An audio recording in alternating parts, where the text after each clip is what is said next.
Arizona says to the feds, if you don't do it, we will.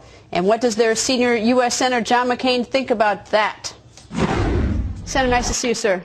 Thank you, Greta. Thanks for having me on again. There are many people, not so many, I guess, in Arizona, but certainly outside the state of Arizona, giving Arizona an awful lot of heat over this statute that's been passed and that Governor Brewer has signed into law.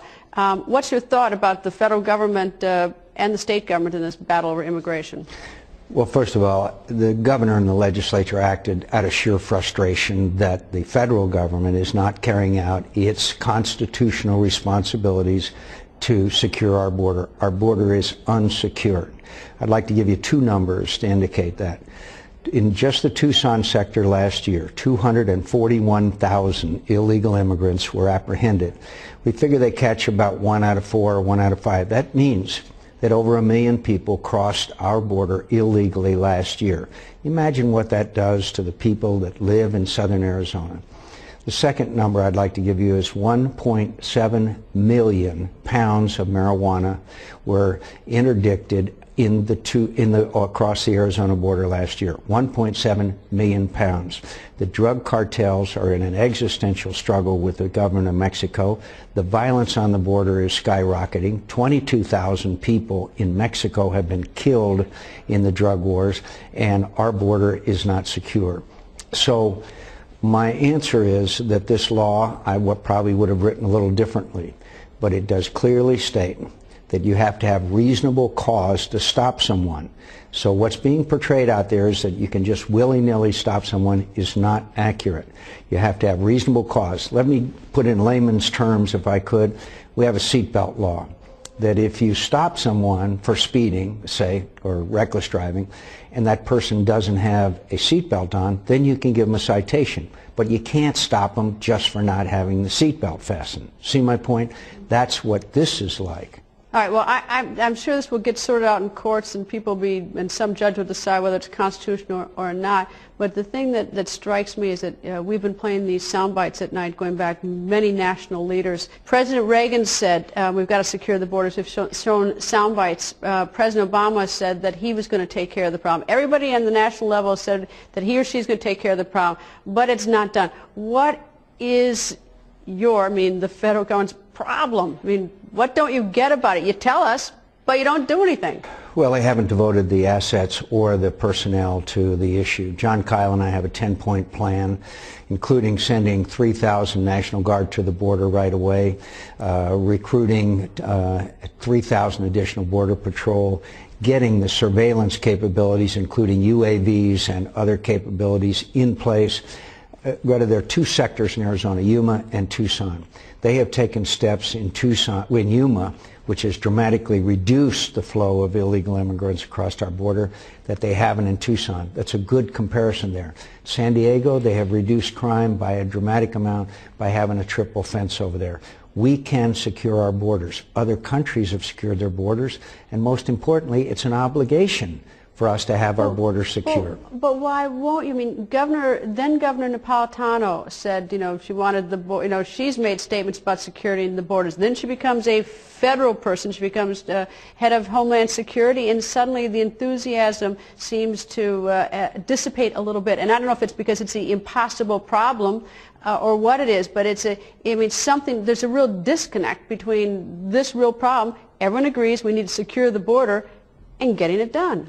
Yes, then Governor Napolitano called for the Guard to be on the border. When she was governor? When she was governor of the state of Arizona. Now, obviously, they have not given any decision. It was over a year ago that John Kyle and I called for the Guard to be on the border because we saw this violence going up dramatically on the other side of the border, knowing full well that it was going to spill over, and it is going to spill over. Do not underestimate the sophistication, the barbarity, and the capability of the drug cartels and the human smugglers who basically coordinate with each other as they take people up through these corridors. A couple of weeks ago, we busted an organization that took people from Nogales, New Mexico, to Nogales, Arizona, to Tucson, then in vans to Phoenix, and then distributed them all over the country. Some of those people came from as far away as China. This is a sophisticated effort. They take people and they put them in these drop houses, subject them to cruelty, make their families pay ransom before they'll let them go. They are the cruelest, most barbaric people.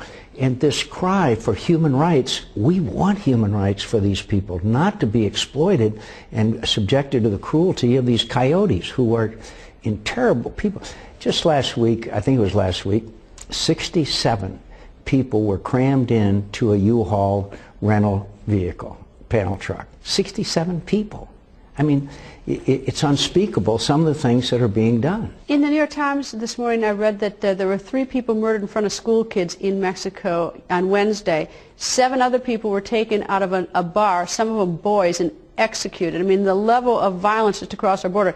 Are we doing enough to help Mexico? And how in the world did Mexico get so wildly out of control that it seems that they've called in their military? Yes, and their military has become their only effective instrument. There's so much corruption, unfortunately, amongst their border patrol and police and others. The Mexican government is doing everything that it can. Calderon is a good man, the president of Mexico. We are coordinating with them. We're spending over $1 billion in trying to help them with technology and others. But I have to tell you, this is an existential threat for the existence of the Mexican government. And there are areas where the drug cartels have taken over, at least temporarily. We need to help them in that fight. If they lose that fight, you can imagine the consequences to the United States of America. And by the way, the drug business, I understand, is some estimates, is $65 billion a year. President Obama, when there's a discussion the other day about your state's new state statute, referred to it as misguided. How do you get his attention on this? Because there's just no question that there's a horrible amount of violence, and that's going to get. I think it's going to get worse because it's not getting any prettier in Mexico. How do you get President Obama's attention on this? Well, I hope he might take the opportunity to come down to our border and meet the people whose property is being routinely violated and our wildlife refuges that are being destroyed because of the movement of these people across our borders. I wish that he would listen to his own Border Patrol, who will tell you that there's more than they can handle down there. The president never had a lot to do with these issues while he was a state senator or the short time he was a United States senator. I hope he'll educate himself. And for him to say this law was misguided, then I would also urge him to read the law, because the law does not, in my view, violate people's rights, nor does it have anything to do with racial profiling. It has to do with probable cause. And again, I am confident of one thing the president should know. The legislature and the governor of Arizona would never have acted if it had not been for the fact that we have an out-of-control border, and it's a threat to the safety and security of our citizens. What about the Hispanic community? They're terrified that this is going to be racial profiling, and that's an element. Is that a political element to it? Are people here in Washington worried about getting votes from the Hispanic community? I've talked to many in the Hispanic community who are deeply concerned and upset about what is being done to these people who are being transported across their border, the mistreatment, the cruelty, the brutality that's being inflicted on them. And I've talked to many Hispanics who know that we have to secure our border. So our job, in my view, my job, is to convince our Hispanic citizens that we are doing this to try to protect the lives of Hispanic citizens.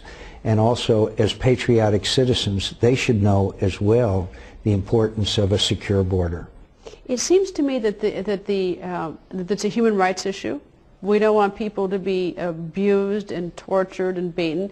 It's a criminal element because the crime is going to be exported to the United States, and much of it has. And of course, the drug aspect, you've already given the statistics, and there may be an economic cost. And so it seems to me that it's just crying out for attention, and it's hard for me to sort of understand, why so slow?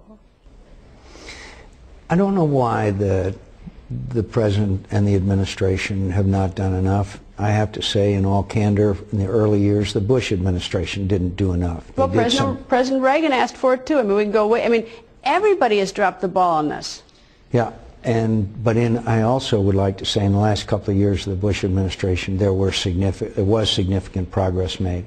Look, we've learned lessons in Iraq as far as being able to set up barricades and barriers, surveillance capabilities with UAVs and other capabilities. We can do it. We can secure our border. Then, after the border is secured, then we need to look at a temporary legal guest worker program and a path to citizenship and all that. But first, the border has to be secured. Anyway, now we continue with Senator John McCain. Your party has lost one. In fact, one of your biggest supporters, Governor Christ, is going rogue on you. He's going independent. He was your big supporter in Florida. What do you think about that? Well, I regret it. Charlie and I are good friends and will remain good friends. Obviously, I will be supporting Marco Rubio. He will be the Republican candidate, and I wish Charlie well. He's a fine person and a good friend, but I'm a Republican, and I support Republican candidates. Have you spoken to him at all in the last week or two? No, I did not. I knew that. How come? I mean, he's a friend of yours, and this is obviously a huge. I mean, this is a huge issue. I mean, I think it's significant to have a defector in essence, because he's running for his political life. I knew that Charlie has my number, and I knew that if he wanted to talk to me, I'd be glad to talk to him. I know this was a tough decision for him. What does he gain out of this, do you think? I mean, going independent. You know, I don't know what he's thinking, but it was pretty clear once he vetoed that bill that was supported by the Republican legislature that he was certainly looking at that option. And there's the picture that has been run against him of him hugging President Obama. I assume that didn't help him with many within the party in Florida. I'm told that was not helpful. You know, a year ago, Senator Specter switched too. What's going on at your party? It seems like people are looking for a couple doors. Well, I say in great respect to Senator Specter, he had been a Democrat before. But in Charlie Crist's case, I think that from a pure pragmatic standpoint, I think he was pretty aware that he could not win the Republican nomination for the United States Senate. Can he win as an independent, do you think? You know, I don't know. I don't think so.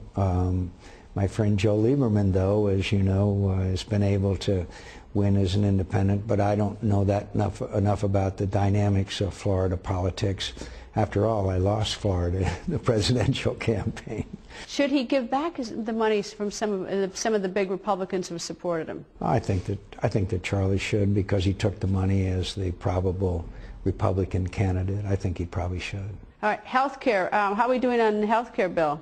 Well, you know, we find out more and more all the time about what's in this 2,733-page monstrosity. We find out that there's huge increases in taxes. We find out that certain people under certain conditions in states will not be eligible for Obamacare. We're finding out that there is significant impact on businesses that make medical devices and other people that didn't have the money to lobby here. And we also find that more and more Americans are very much opposed to this bill the more they find out about it. What do you make of the states that have challenged it? A number of states, in fact, your state's in this lawsuit as well, down in Florida. I think they have a point. I understand the Commerce Clause of the Constitution, but I also understand that, at least it's my view of the Constitution, that under this bill you have to buy a product. The ingredients of the product are prescribed by the federal government, and if you don't buy that product, then you're going to be fined. I don't find that anywhere in the Constitution. What do you make of the federal regulatory reform bill? I hope we can move together. I'm concerned about some of the aspects of it, the consumer protection. You know, we always give them good names like that, which may be a very independent and very powerful bureaucracy. I worry about that there's no addressing of Fannie Mae and Freddie Mac. Fannie Mae and Freddie Mac were two of the catalysts of this whole collapse, yet there's nothing in this bill that has any addressing it. Why not? I think they think it's too hard. But I want to assure you, I'll have an amendment that we'll have a vigorous discussion. You mentioned the Consumer Protection Agency that they're designing within the Federal Reserve. I'm having a hard time understanding why we need that. I'm all in favor of protecting the consumer, but we have the SEC, which supposedly is supposed to watch the markets for us and protect us. We have the Federal Trade Commission, which has some. It seems to me that within the federal government there must be some place where people have the authority and probably drop the ball. And if they don't have the authority, maybe we could extend it a little bit instead of creating more bureaucracy. It seemed to be a more efficient way to do it. Look, in all due respect to my Democrat friends, usually their answer to a problem is to grow government. That's what this bill is all about. And so another agency of government, along with the other alphabet soup of agencies, seems to be their answer. There's one other aspect of this very quickly. I don't think this bill addresses what our goal is, that no institution in America should ever again be too big to fail. I think we should reinstate basically Glass-Steagall, which means that if you're in the business of home loans and doing the normal traditional banking business, then we'll back you with the taxpayers' dollars in the form of the FDIC.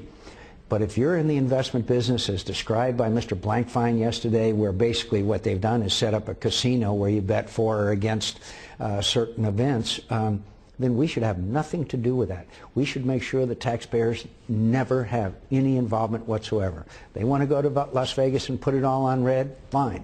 But the taxpayers shouldn't have any backing of it. Senator, thank you, sir. Thanks for having me on.